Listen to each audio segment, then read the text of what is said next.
Welcome back to another video as we explore how to use AI and generative AI tools to enhance and further our goals and objectives within local governments.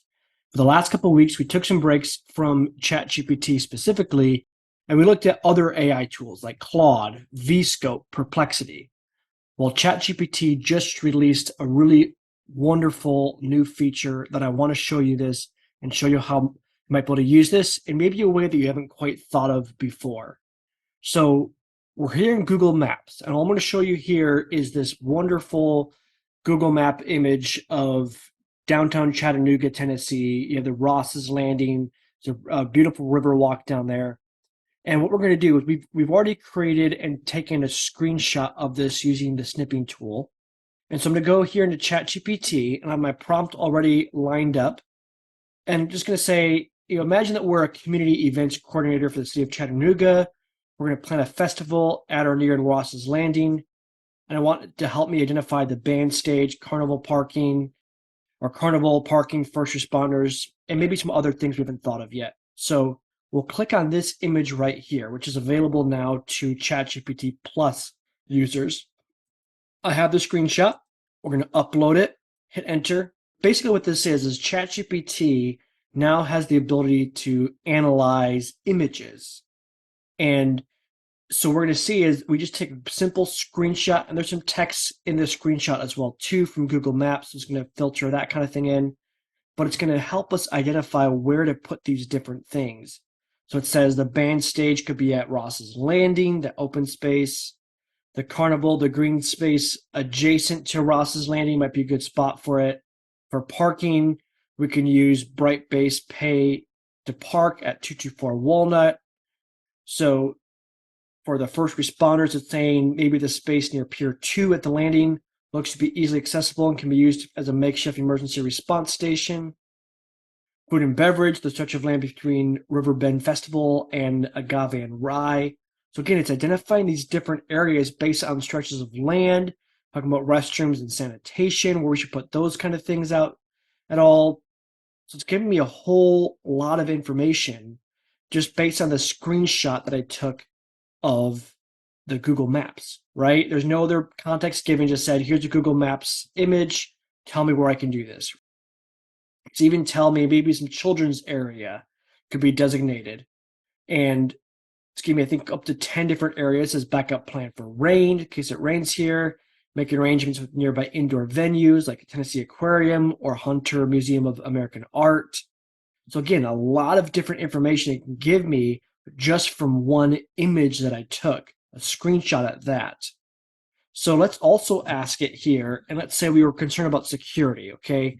I'm concerned about security of the event. Please recommend road closures for this event. What roads should I have permanently closed?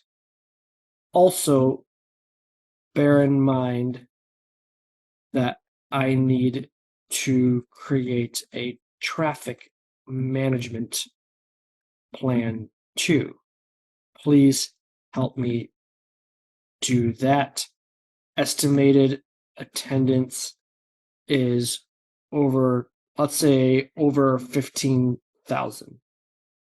So now it's going to think through this thing right here, and it should give me some road closures of where I can do this kind of thing, right? So, okay, here's a suggestion for road closures and traffic management. Road closures saying Riverfront Parkway between West Aquarium Way and the bridge to the west. This is the main artery or adjacent to Ross's Landing, and closing it can ensure safety of attendees.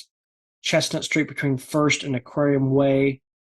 Again, extended perimeter for activities. Aquarium Way between Riverfront and Walnut Street. It's giving me these different road closures that we can kind of put in place here. So here's a traffic management plan, an ingress route. Attendees coming from north and west to use 3rd and 4th Streets to access parking areas near Bright Base Pay to Park, egress, and so on and so forth in terms of how they can kind of divide that up. So let's ask it one more question to kind of see what we can do here. Oh, it's already going to talk about parking, right? I was going to ask about parking, but given the estimated attendance, existing parking near Bright-based pay to park not be enough. Consider parking with nearby businesses or using other vacant spaces for makeshift parking. So let's say, please identify potential areas to park. That's going to finish up this list here. Otherwise, ChatGPT will get a little bit upset with me. But again, it's really fascinating. We just upload this image, and here we have this whole thing. So if you're an events coordinator or you do anything in terms of planning open spaces, do anything in terms of event planning, I highly recommend you play around with this tool and see what it can do for you to see what kind of insights you're able to grab by using ChatGPT in this new image. I don't know if it's called image analysis or what the tool is called. Just the icons on ChatGPT now. I'm really excited to start using it. So it's really, really crazy how good this is. So I'm going to ask it to identify potential areas to park here. It's going to think it through. So it's going to identify some potential areas. Let's see what it says. Okay, I already have Bright-based pay to park. That makes sense. And the next one is the parking lot on the east of AT&T Field, which is the local baseball team, I think a minor league team or AAA team there in Chattanooga. Parking lot south of Puckett's Restaurant in downtown, close up to the event, can be utilized for parking. McClellan Island area, though not directly adjacent to the event, you could potentially use that and then shuttle to the main event site. Parking structures are lots near Hunter Museum of American Art, Riverset Apartments, and nearby buildings. At the parking facilities, you might want to negotiate temporary use or rental their parking spaces. Spaces along Riverfront Parkway and Chestnut, well, these are suggested for closure. Here's the thing I was thinking about too, right? Because we had those closed, but it said, hey, if you balance the two, what you need, parking or not parking, so you kind of balance it up. If you want to park along there, you can, but if you want to close that, kind of hampers your ability to park there. Temporary parking, consider using vacant lots or open areas to create temporary parking. You can rent portable barriers and have personal guiding vehicles to park efficiently. So what a incredible tool that is just released to, again, this is, I think, available to Plus customers. All I had to do to get access to this is, I'll create a new chat real quick here so you can see this new chat. All it is, it's on the default, right? There's nothing else to it, just the default, and you have this little icon right there. And now you have the ability to talk to images and get some insights. So I really hope you enjoy this. Let your mind go wild in terms of what you can do with it. And until next time,